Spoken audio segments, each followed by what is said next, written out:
I never forgot the summer I turned 12, the summer everything changed in one instant, and it all started with my cousin Beth, the person I had grown up with, trusted, and thought I knew better than anyone. I had long hair that I had been growing for years, the kind of hair that my mother would brush for hours and that I secretly loved, even if it got in my way during gym class or pool days. That summer, Beth came to stay with us for what was supposed to be just a few weeks of vacation. At first, everything was normal. We played outside, rode our bikes through the neighborhood, and shared ice cream cones while laughing at the stupidest jokes. But there was something in the way she looked at me that made me uneasy, a quiet, calculating gleam in her eyes whenever she noticed me running a hand through my hair. One afternoon, exhausted from our adventures, I fell asleep in my bed, the sun streaming through the blinds, and I didn't notice Beth creeping into my room. I woke up hours later to a sharp, foreign feeling, a weightlessness on my head, and when I reached up, my fingers tangled in the jagged edges where my hair used to be. She had cut it all off, not just a trim, but down to the roots. I sat there frozen, staring at her smug little grin, and I couldn't believe it. I ran to my mother, tears streaming down my face, expecting anger, punishment, maybe even Beth being sent home, but instead, they laughed. My mother brushed it off, calling it a cute, trendy haircut and that I'd thank her one day. Beth looked triumphant, like she had won some secret victory over me. The rest of that summer became a blur of embarrassment and resentment. I avoided mirrors, hid under hats, and felt the cruel stares of kids at the pool, who whispered and giggled behind my back. Beth, meanwhile, seemed unstoppable, strutting around with her normal hair, teasing me mercilessly, and I didn't know whether to hate her or envy her audacity. The weeks crawled by, and then the first day of school arrived. I had never felt more exposed. My hair was uneven, my scalp sensitive from the harsh cut, and the whispers followed me from the moment I stepped on the school bus. But Beth didn't stop. She laughed openly as if she had orchestrated my humiliation perfectly. In a strange way, I also realized that something had shifted between us, a hidden tension, a line crossed that neither of us could ignore.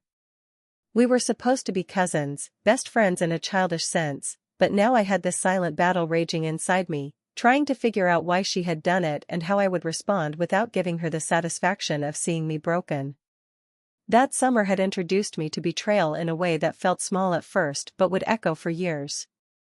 The memory of her standing there, scissors in hand, smiling, would return unexpectedly, in my dreams, when brushing my hair, when I tried to trust anyone. It was a secret, dark, and small at first, but I carried it everywhere.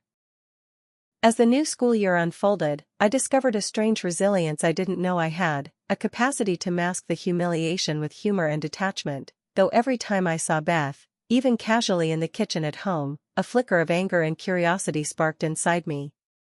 What had driven her to do it? Was it mere mischief, or something more? I would soon find out that summer's events were only the beginning, the first ripple in a chain that would shape both of our lives in ways neither of us could have anticipated, and the truth about Beth's obsession with hair and control was just starting to surface, hiding beneath her seemingly carefree college-age exterior, while the dark irony was that years later, she would be the one struggling with hair loss and experimenting with strange remedies, all the while oblivious that some things, like betrayal, leave scars far deeper than any hairstyle could ever erase. After that summer, I learned to navigate the hallways of middle school with a mask of confidence, hiding my embarrassment behind loose ponytails and oversized hoodies, but Beth seemed to thrive on reminding me of that day in subtle, almost invisible ways. She would brush past me, letting strands of her perfect hair tickle my shoulder, or casually comment on the cute little cut she had given me, and I realized that her desire to control, to provoke, was far from over. That summer had been her first strike, but the war had only begun, and I started to notice the little signs of obsession in her personality, the way she would linger near mirrors, constantly inspect my hair when we were alone, and ask if I minded her fixing it or making it better.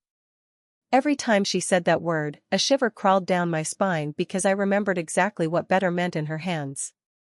The school year dragged on. My hair, though short, was resilient, growing back in strange, uneven patches, but Beth never seemed satisfied with it.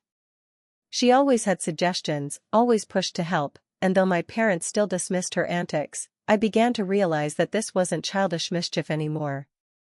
There was a pattern, a method in her cruelty disguised as playful affection, and I started to see glimpses of the adult she might become, controlling, manipulative, dangerously charming in her ability to twist every situation to her favor. That first winter break, when we were snowed in for days, she cornered me with scissors again under the pretense of trimming, and though I had learned to hide my fear behind sarcasm and refusal, the memory of that summer made my hands shake. For the first time, I understood that fear wasn't just about hair, it was about betrayal, about the way someone close could take something you loved and destroy it without consequence. While I waited for her to grow bored, I noticed the cracks in her perfection, the tiny moments of insecurity she tried to hide, the way she would sigh when looking in the mirror, carefully examine every strand as if it were a test, and I began to understand that Beth had always been preoccupied with control, with appearance, with power, and my hair had been the first, and easiest, territory she claimed as hers. As the years went on, I realized this obsession followed her in subtle ways, in the way she talked about other people's mistakes, in how she framed her victories, and in the way she pushed boundaries while parents looked away. I pretended to laugh, to shrug it off, but inside I was keeping a ledger, every slight, every manipulation, every humiliation carefully recorded, and I started to plan, not revenge in the childish sense, but something quieter, awareness. I would survive and watch, learn her weaknesses while she flaunted her strengths, and then irony revealed itself. Now Beth was in college, living under our roof for the summer, and I noticed something she didn't. The once flawless hair she had used to intimidate me was thinning, fragile, brittle. She began concocting bizarre mixtures to restore it, creams and oils with ridiculous claims, some even with ingredients that would strip it further, and every day I saw her struggle with what she had once used as a weapon. A dark, strange satisfaction settled in me, and the lesson I had learned from her all those years ago echoed clearly: power, control, and vanity are fragile things. She didn't see the connection, that the very obsession that made her cut my hair was now destroying her own. That summer had been her beginning, but for me, it had been a training ground. I had learned patience. I had learned observation. I had learned that sometimes, the best way to deal with someone like Beth was not through confrontation, but through quiet, careful attention, because consequences, I realized, always find their way home. That summer, Beth's obsession with her hair became impossible to ignore. She spent hours in the bathroom, standing over the sink with bottles and jars, mixing strange concoctions that smelled like chemicals and fruit and something metallic underneath, and I watched quietly from the doorway, fascinated and horrified at the same time because the girl who had once delighted in humiliating me now seemed fragile, almost desperate. I realized the tables had turned in a way neither of us could have predicted, yet I also knew that Beth's cunning hadn't disappeared, it had only shifted.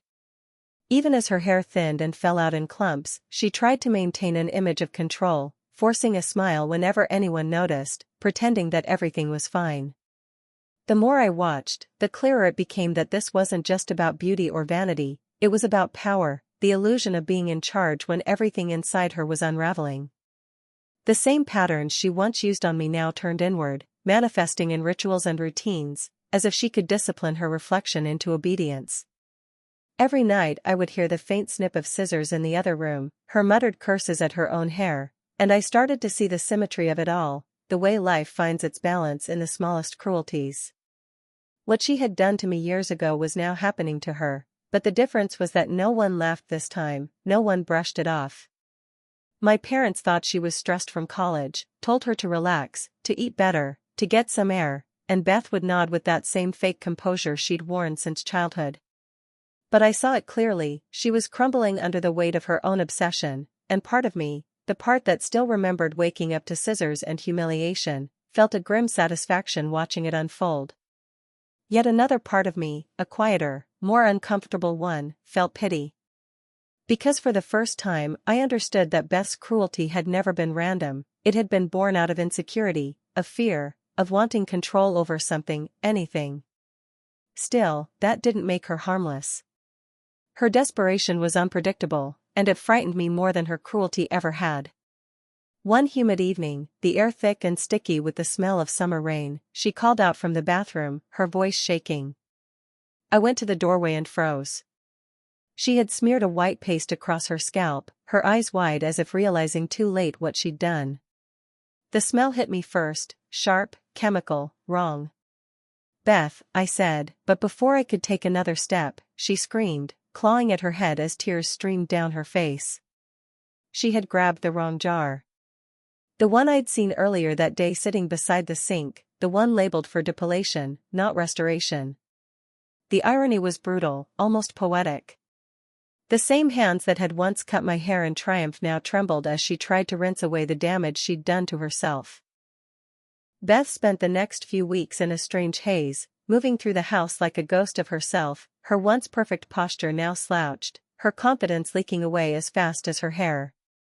I tried to keep my distance, but our lives had become too tangled to avoid each other, and sometimes, late at night, I could hear her crying softly through the thin wall between our rooms. The first few days after the depilatory cream incident, she wore scarves and hats, pretending everything was fine, but her eyes betrayed her.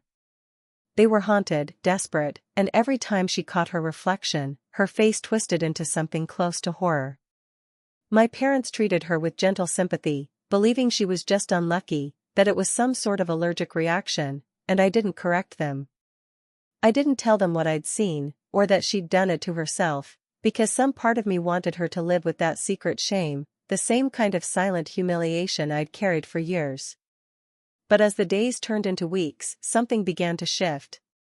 Beth's desperation hardened into something darker, sharper, and I could feel the tension growing between us like static before a storm.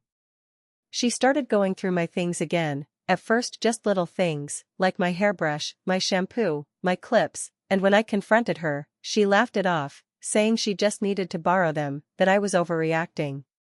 But I knew the tone in her voice, that mocking lilt that had always preceded something cruel. One morning, I woke to find strands of my own hair tangled in her brush, even though I hadn't used it, and that was when the unease turned to fear. She had become obsessed with me again, but this time it wasn't about competition, it was about reclamation, about stealing something from me she thought she'd lost. I started locking my door at night, and whenever I caught her watching me, there was a flicker of resentment in her eyes, like she couldn't stand the sight of my healthy hair while hers thinned more each day. One evening, I came home to the smell of burnt chemicals. Beth was in the kitchen, mixing something in a bowl, her hands trembling, her hair hidden under a scarf. She said it was a new treatment, that she'd found it online, and I could see the desperation boiling just beneath her calm. When I went to bed that night, I couldn't shake the feeling that something terrible was about to happen again. Around midnight, I woke up to the sound of footsteps outside my door, slow, deliberate, familiar. My heart started pounding, a cold sweat breaking over my skin. The handle turned slightly, and I heard her whisper my name. I didn't answer. I stayed still, pretending to sleep, listening to her breathing just on the other side of the door. After a long silence, she whispered, "You don't understand, it should have been me," and then the sound of her footsteps faded down the hall. I didn't sleep again that night.